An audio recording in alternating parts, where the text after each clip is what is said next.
오늘의 말씀은 빌립보서 2장 12절에서 18절입니다. 그러므로 사랑하는 여러분, 여러분이 언제나 순종한 것처럼 내가 함께 있을 때뿐만 아니라 지금과 같이 내가 없을 때에도 더욱더 순종하여서 두렵고 떨리는 마음으로 자기의 구원을 이루어 나가십시오.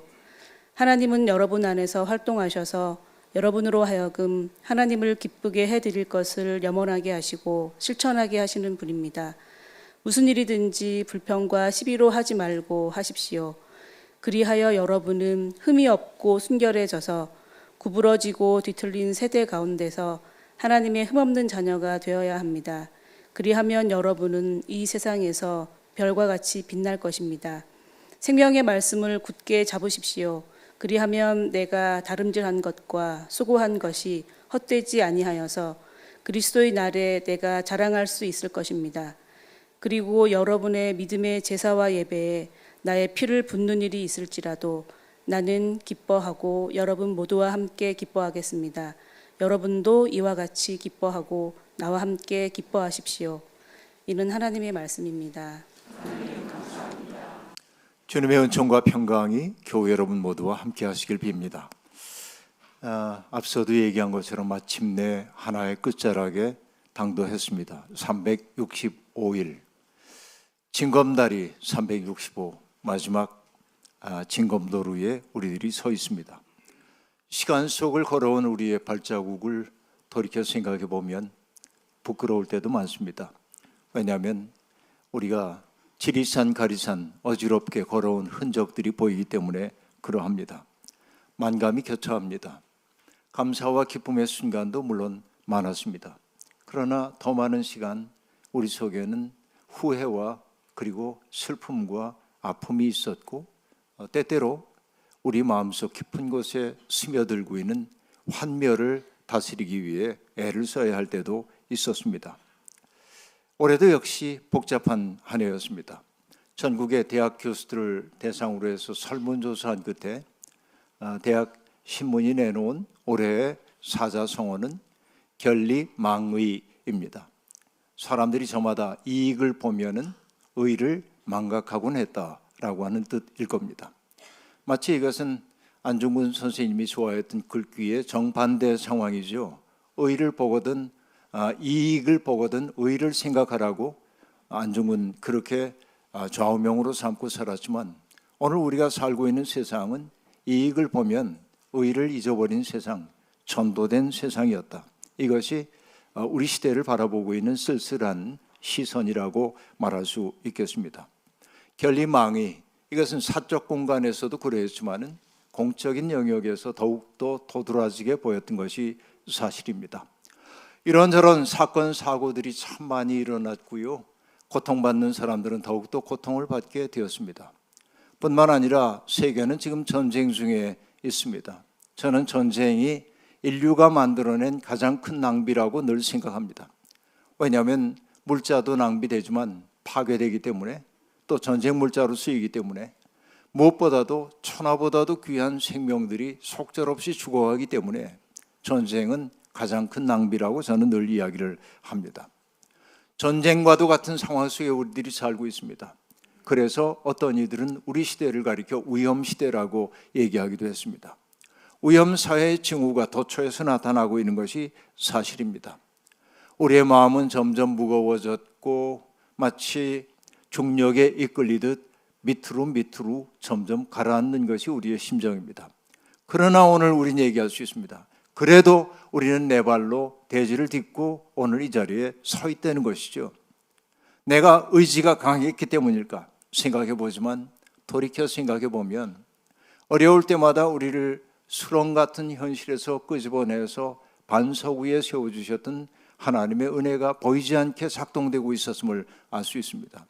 그래서 다소 상투적으로 들릴 수도 있지만 우리는 여기까지 하나님이 우리를 인도하고 보호하셨다고 에베네셀의 하나님을 찬미하지 않을 수가 없습니다.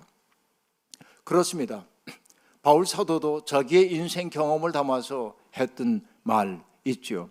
하나님을 사랑하는 사람들, 곧 하나님의 뜻대로 부르심을 받은 사람들에게는 모든 것이 합력하여 선을 이룹니다 라고 하는 로마서 8장 28절의 말씀 말입니다. 이것은 아름다운 문장으로 우리는 기억하고 밑줄을 긋기도 합니다. 그러나 바울 사도의 그 간결한 문장은 책상 머리에 앉아가지고 머리를 쥐어짜가지고 만들어낸 문장이 아니라 자기의 삶을 총체적으로 돌아볼 때 그렇게밖에 고백할 수 없기 때문에 고백한 내용이라고 볼 수 있겠습니다. 그 문장은 만들어낸 문장이 아니라 그 문장이 우리를 이끌었다고 얘기해도 과언이 아닌 삶. 결국 하나님은 세상에 속된 것들을 통해 거룩한 것을 보게 만들고 우리 인생에 보잘것없는 재료들을 통해서 우리의 인생을 예술처럼 빚어주는 분이 하나님이심을 바울은 경험했고, 바울뿐만 아니라 하나님을 사랑하는 사람들은 언제나 그렇게 경험하고 있는 것이죠. 지금은 비록 쓰라릴 수 있습니다. 지금은 비록 고통스러울 수 있습니다. 그러나 내 삶의 자료를 하나님께 맡길 때 하나님은 그것을 통해 아름다움을 빚어내시는 것이죠. 지금 우리 가운데는 시련의 시간을 여전히 견뎌내고 있는 사람들이 있을 것입니다. 어려움 속에서 여러분 견뎌내기를 바랍니다. 하나님이 그 시련이라고 하는 어려움을 통해서 내 인생에 어떤 아름다움을 빚어낼지 설레는 마음으로 기대를 한번 품어보시기를 바랍니다. 여러분, 고향을 오래간만에 찾아갔던 야곱은 야복강 나루에서 하나님의 사자와 더불어 씨름을 했습니다. 하나님의 사자가 그 야곱의 엉덩이뼈를 쳐서 그는 절름거릴 수밖에 없었습니다. 그래도 야곱은 천사를 놓고 놓아주지 않았습니다. 날이 밝아올 무렵 천사는 그에게 나를 놔달라고 얘기합니다. 그때 야곱이 뭐라고 얘기했습니까? 나를 축복하시기 전에는 내가 놓아드릴 수 없습니다 라고 말했고, 그러자 천사는 그에게 내 이름이 뭐냐라고 묻습니다. 내 이름은 야곱입니다. 곧 남의 발 뒤꿈치를 잡는 자가 접니다 이라고 얘기했을 때 천사가 말합니다. 이제부터는 너를 야곱이 아니라 이스라엘이라고 부를 거라고 얘기합니다. 남의 발 뒤꿈치를 잡음으로 자기의 이익을 추구하던 사람이 아니라 자기의 인생의 문제를 하나님께 가져가 하나님과 씨름하며 인생을 살아내는 새로운 존재가 되게 하겠다는 것이죠. 이보다 큰 복이 어디에 있겠습니까? 우리의 인생도 그러합니다. 여러분, 빌립보서는 바울 사도가 감옥에 있으면서 빌립보 교인들을 생각하며 쓴 서신입니다. 바울은 깊은 염려가 있었습니다. 하나님을 믿는 사람들이 만사가 순조롭게 이루어진다면 좋겠지만 사도인 자신이 옥에 갇혀 있는 모습을 보면서 믿음의 초보 단계에 불과한 성도들이 낙심하지 않을까 하는 염려가 그에게는 있었고, 그들의 두려운 마음을 다독거려줄 필요가 있어서 바울은 빌립보 서신을 써서 그들에게 보냈던 것입니다. 그래서 빌립보서에는 우울함과 절망의 그림자가 별로 보이지 않습니다. 오히려 기쁨과 감사의 이야기가 도처에 발견되고 있습니다. 바울은 비록 감옥 속에 갇혀 있기는 했지만은 그러나 그 시련이 그의 마음속에 있는 빛을 흐리게 만들 수 없었다는 사실을 알 수 있는 것입니다. 바울은 자기가 누리고 있는 자유함과 기쁨을 교우들에게 얘기하면서 내가 애당초에 여러분에게 얘기했던 것처럼 여러분은 내가 여러분과 함께 있든지 아니면 떠나 있든지 간에 한결같은 믿음을 간직한 채 살라고 말하고 있습니다. 바울이 부재하고 있었지만 그 편지가 마치 바울의 현존처럼 느껴져 빌립보 교인들은 힘을 내지 않을 수 없었을 것입니다.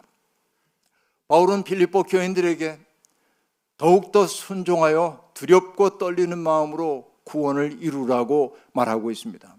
순종하여 라고 하는 이 말은 복종하라는 말이기도 하지만은 순종을 뜻하는 후파코라고 하는 헬라어는 순종, 어떤 명령에 복종하다라는 뜻보다 더 근원적인 뜻은 귀를 기울여 듣다라고 하는 뜻입니다.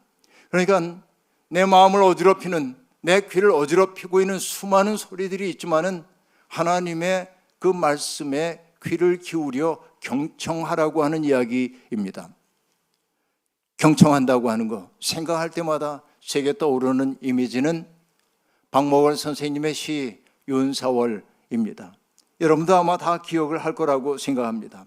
송악가로 날리는 외딴 봉우리, 머릿속에 여러분 전경이 그려지죠.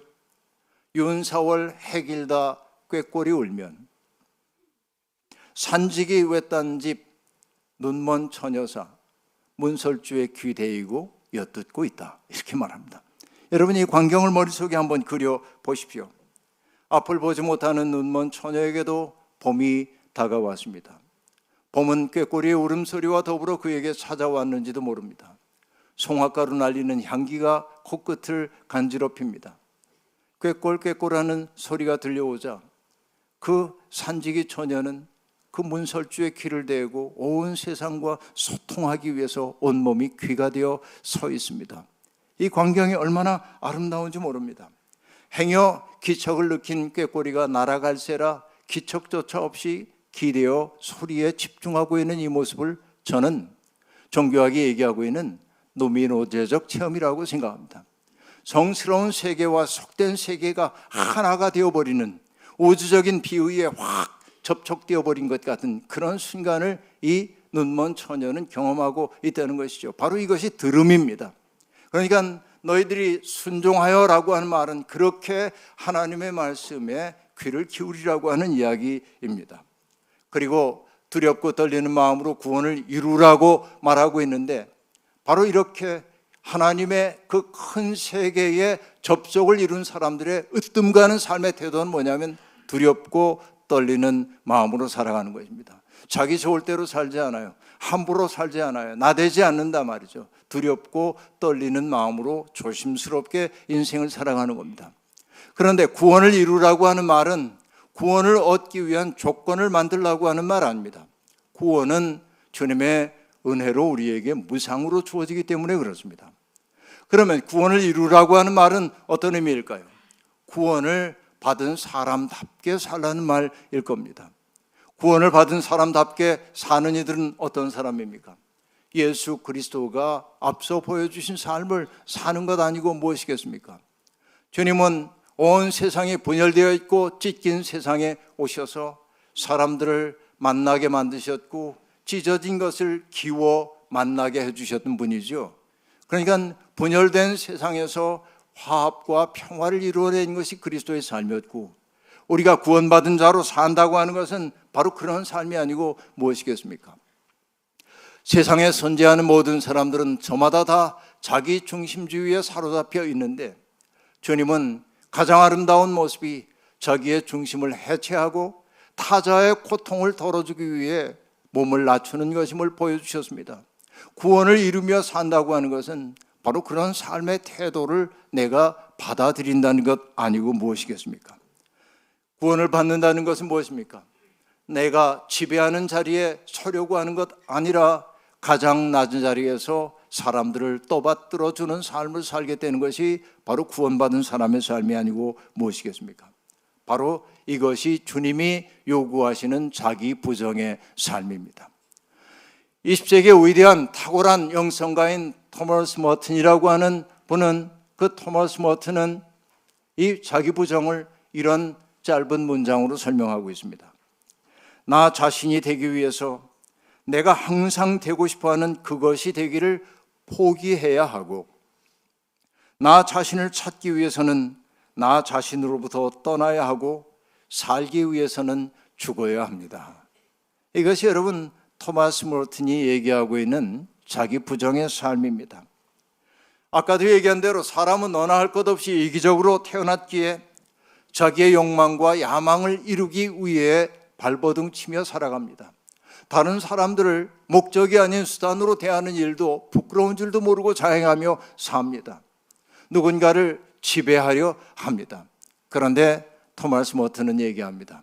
그런 삶의 방식이야말로 우리를 인류로부터 격리시키는 일이라고 얘기했고 그렇게 사는 삶은 우리를 타자들 앞에 벽을 쌓는 일이라고 그렇게 말하기도 했습니다. 하나님 나라에 속한 사람이 되기 위해서는 그 병적인 이기심으로부터 벗어나지 않으면 안 됩니다.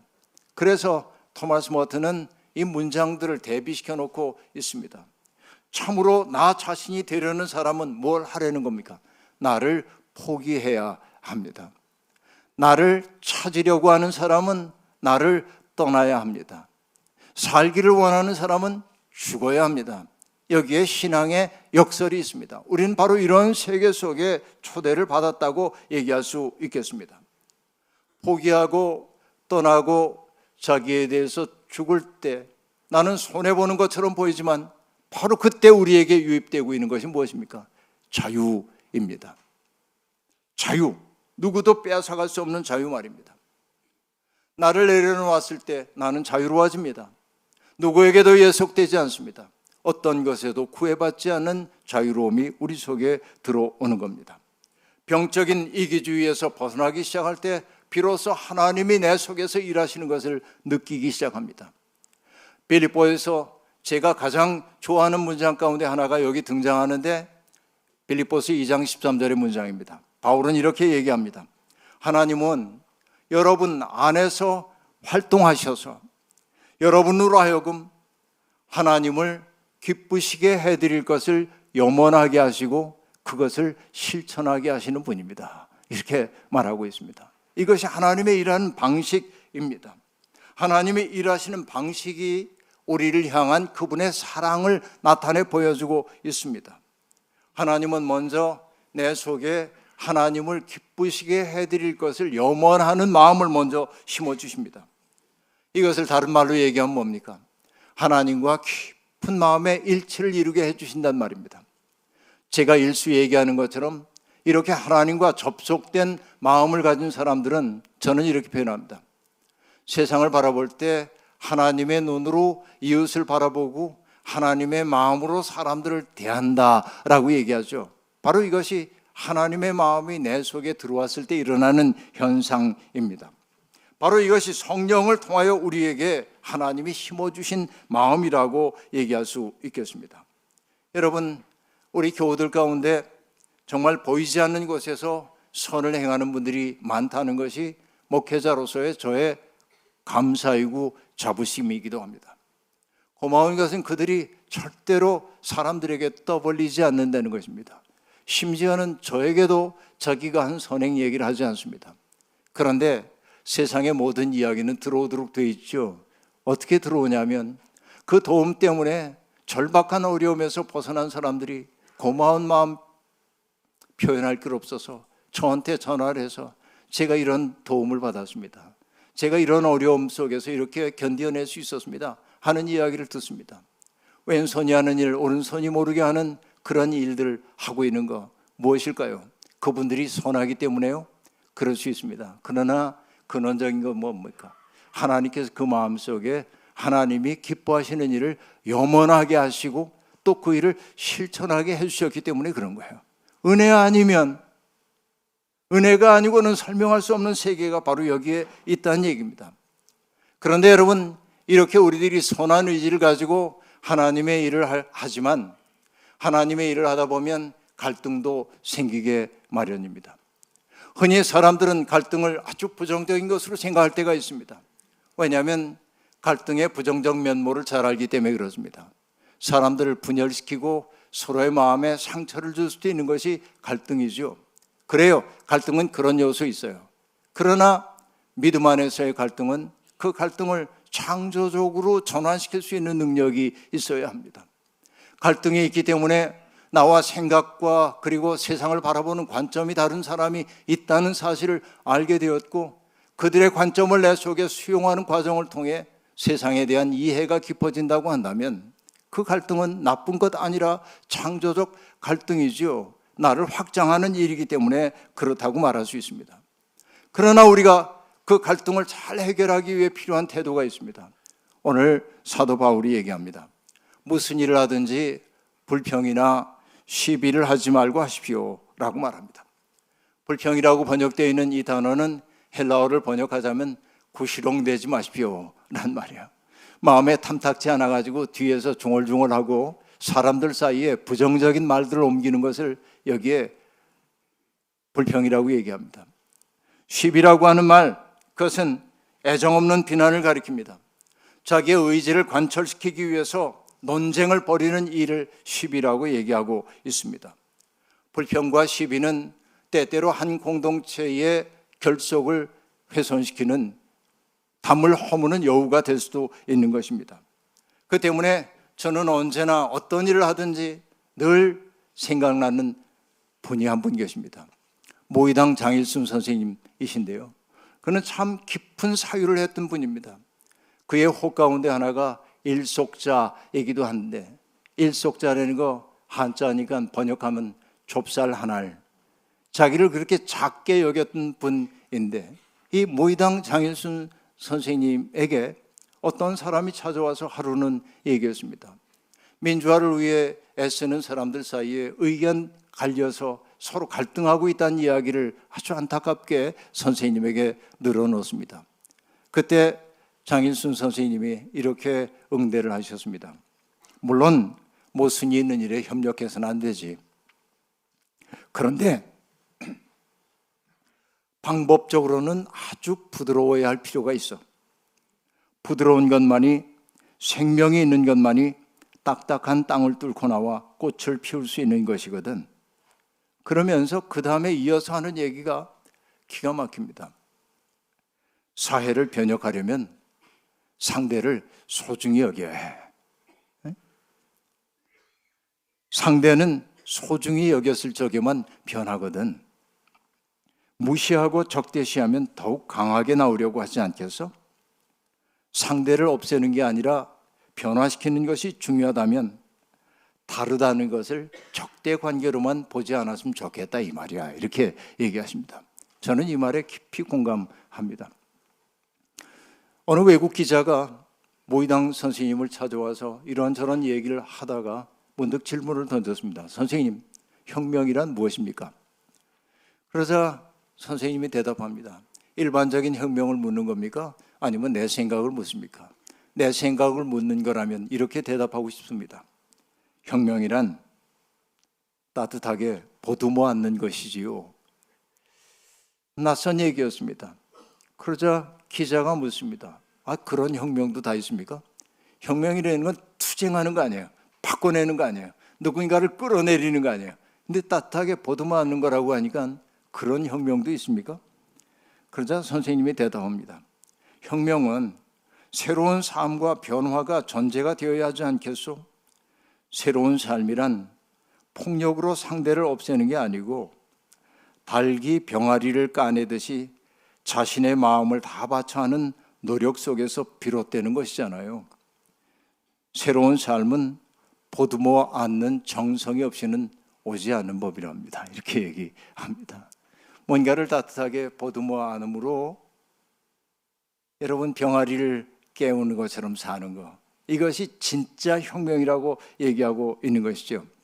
이런 따뜻함, 이런 넉넉함이 세상을 변화시킵니다. 주님과 만난 사람들이 변화됐던 것은 주님이 날카로운 율법을 가지고 심판했기 때문이 아닙니다. 주님이 감싸 안았기 때문입니다. 넉넉한 가슴으로 품어 안았고 따뜻하게 감싸움으로 그들 속에 있는 생명을 깨어나게 만들었기 때문인 것이죠. 결국 그렇게 살 때 바울이 얘기합니다. 흠이 없고 순결해져서 구부러지고 뒤틀린 세대에서 하나님의 흠없는 자녀가 될 거라고 말하고 있고, 그렇게 될 때 비로소 우리들은 하늘의 별과 같이 빛나게 될 것이라고 말하고 있습니다. 그렇습니다. 그때도 그렇지만은 지금도 우리가 살고 있는 세상은 뒤틀리고 구부러진 세대 맞습니다. 제 욕심 차리느라 사람들을 짓밟으면서도 그것을 부끄러워하지 않습니다. 염치 없는 세상이 되었습니다. 염치 없는 세상, 부끄러운 줄도 모르고 청렴한 마음도 없는 세상입니다. 이것을 성경은 뭐라고 얘기합니까? 자기의 배를 하나님으로 삼고 사는 것이라고 말하지 않습니까? 여러분, 유다서는 이성이 없는 짐승들처럼 본능을 따라 사는 사람들의 삶을 이렇게 표현하고 있습니다. 자기들의 수치를 거품처럼 뿜어올리는 거친 바다 물결이요, 길 잃고 떠도는 별들입니다. 짙은 어둠이 그들에게 영원히 마련되어 있습니다 라고 말합니다. 여러분, 이런 이들, 자기의 배를 하나님으로 삼고 살고 있는 사람들은 자기가 얼마나 추한지 스스로 비추어 보지 않습니다. 여러분, 인간이 생각한다고 하는 것은 어떤 의미냐면 자기와 대화할 줄 아는 능력이 있다는 게 사유의 능력이기도 합니다.